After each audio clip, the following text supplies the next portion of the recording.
Hello नमस्कार, welcome to Sonu fashion designer.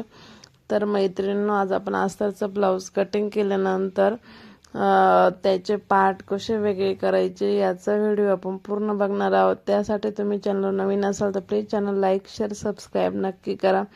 आता बघा, अस्तरचं ब्लाऊज कटिंग होतो तेव्हा डायरेक्ट कटिंगला घेण्या अगोदर ही स्टेप आहे फॉलो केली तर तुम्हाला ब्लाऊज शिवण्यास खूप काय कमी वेळातच तुमचा ब्लाऊज स्टिच करून होणार आहे.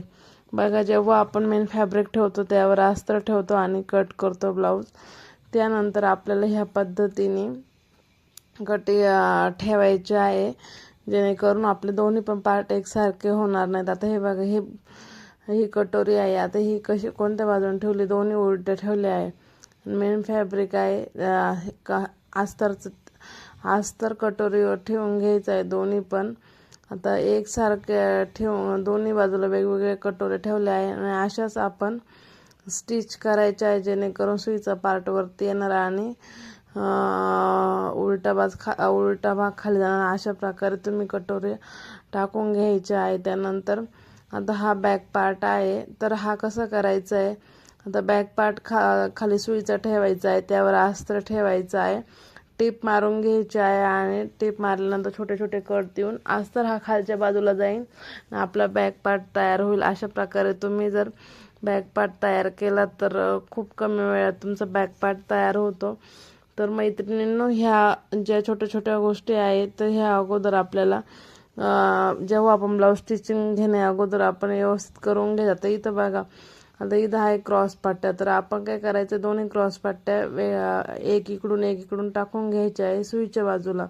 मग कोणी पण एकसारखे आले पाहिजे आणि त्यानंतर त्यावर अस्तर ठेवायचं आहे. जेव्हा आपण स्टिचिंगला घेणार तेव्हा अस्तर वरच्या बाजूने टीप मारून घ्यायची, कट करायचे. अस्तर खालच्या बाजूला जाईल आणि मेन पार्ट वरच्या बाजूला येईल.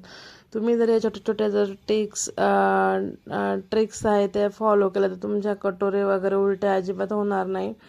तर या सिंपल गोष्टी आहे, ह्या अगोदर करावं लागतात, तेव्हाच आपलं ब्लाऊज कुठेतरी पटकन कमी वेळात तयार होतो.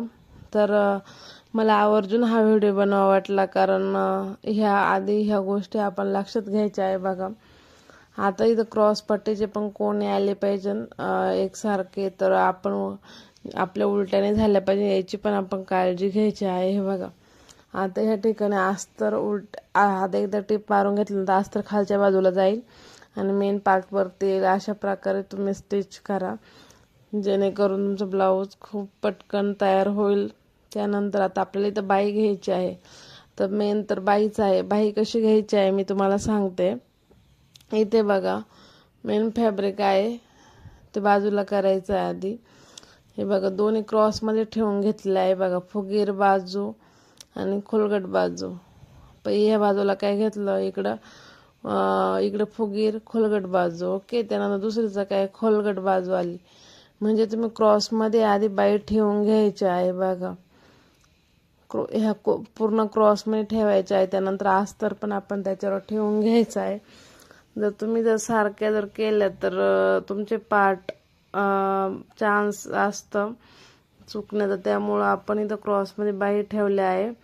त्यानंतर आपण अस्तर पण तसेच ठेवून घ्यायचे आहे. बघा, फुगीर बाजू खोलगट बाजू आणि पुन्हा इकडं काय आलेले आहे, खोलगट बाजू फुगीर बाजू, म्हणजे क्रॉसमध्ये आलेले आहे.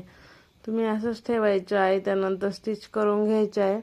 स्टिच केल्यानंतर मेन फॅब्रिक खालच्या बाजूला जाईल, अस्तर खालच्या बाजूला जाईल आणि बाही वरती बाजूला येईल. अशा क्रॉसमध्ये बाही आपल्या टीप मारून अशा क्रॉसमध्ये आल्या पाहिजे. तर व्हिडिओ जरी युजफुल वाटला तर नक्की चॅनल लाईक शेअर सबस्क्राईब करायला मात्र विसरू नका. आणि अशा युजफुल ट्रिक्ससाठी चॅनलला फॉलो करून ठेवा. तर पूर्ण व्हिडिओ बघितला त्यांचे मनापासून आभार. Thank you everyone.